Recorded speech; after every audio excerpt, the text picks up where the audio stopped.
नमस्ते। हाल में हुए बिहार चुनाव पर एक वीडियो वायरल हो रहा है जिसमें कुछ बेहद संगीन आरोप लगाए गए हैं।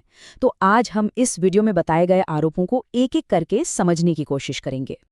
चलिए सीधे मुद्दे पर आते हैं। ये वीडियो जो दावा करता है वो अपने आप में बहुत बड़ा है।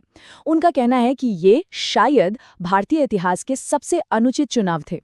अब ये एक बहुत ही भारी बयान है और इसीलिए ये समझना जरूरी हो जाता है कि आखिर ये दावे हैं क्या। देखिए, एक बात साफ कर दे। हमारा काम यहाँ पर इन दावों को सही या गलत ठहराना नहीं है।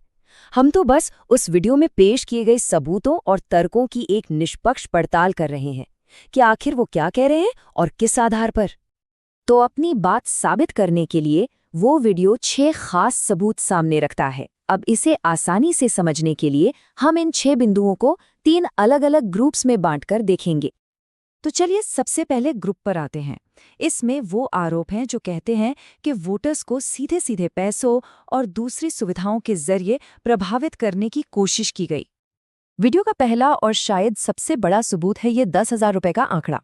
दावा ये है कि चुनाव से ठीक पहले बिहार की 1.25 करोड़ महिलाओं के बैंक खातों में 10,000 रुपए भेजे गए। वीडियो के मुताबिक ऐसा जानबूझकर वोटों पर असर डालने के लिए किया गया। अब यहाँ कहानी और भी दिलचस्प हो जाती है। देखिए, आदर्श आचार संहिता यानी मॉडल कोड ऑफ कंडक्ट 6 अक्टूबर को ही लागू हो गई थी। इसका काम ही ऐसी चीजों को रोकना है, लेकिन वीडियो के अनुसार उसके बाद भी ये पैसे लगातार ट्रांसफर होते रहे। यहाँ वीडियो एक बड़ा सवाल उठाता है। उनका कहना है कि पहले के चुनावों में, जैसे तमिलनाडु या आंध्र प्रदेश में, इलेक्शन कमीशन ने कोड ऑफ कंडक्ट लगते ही ऐसी योजनाओं पर रोक लगा दी थी। पर आरोप ये है कि बिहार में इलेक्शन कमीशन ने कथित तौर पर इसे चलने दिया। अब बात सिर्फ पैसों की नहीं है। वीडियो का तीसरा पॉइंट है कथित स्पेशल वोटर ट्रेनें, और इसके लिए वो जनप्रतिनिधित्व अधिनियम 1951 का हवाला देता है, जो साफ साफ कहता है कि वोटर्स के लिए मुफ्त ट्रांसपोर्ट का इंतजाम करना एक भ्रष्ट आचरण है। चलिए अब सबूतों के दूसरे सेट पर आते हैं, जो सीधे सीधे वोटर लिस्ट से जुड़ा है। और अगर इन आरोपों में सच्चाई है तो ये पूरी चुनावी प्रक्रिया की नींव पर ही सवाल खड़े कर देते हैं। वीडियो का दूसरा सबूत डुप्लीकेट वोटर्स के बारे में है।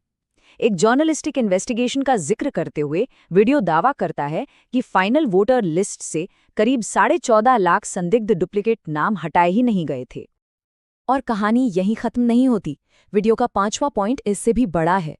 दावा है कि एक स्पेशल रिवीजन प्रोसेस में बिहार की वोटर लिस्ट से करीब 80 लाख लोगों के नाम हटा दिए गए जो वोट देने के लायक थे। और ये चार्ट उस दावे को और भी साफ करता है। वीडियो के मुताबिक बिहार की आबादी में मुस्लिमों का हिस्सा करीब 17% है, लेकिन जिन लोगों के नाम हटाए गए उनमें उनका हिस्सा 33% था, मतलब आबादी के अनुपात से लगभग 2 गुना। और अब आते हैं सबूतों के तीसरे और आखिरी हिस्से पर। इसमें आरोप ये है कि सिर्फ वोटर्स या लिस्ट में ही नहीं, बल्कि चुनावी नियमों और निगरानी के सिस्टम में भी बदलाव किए गए।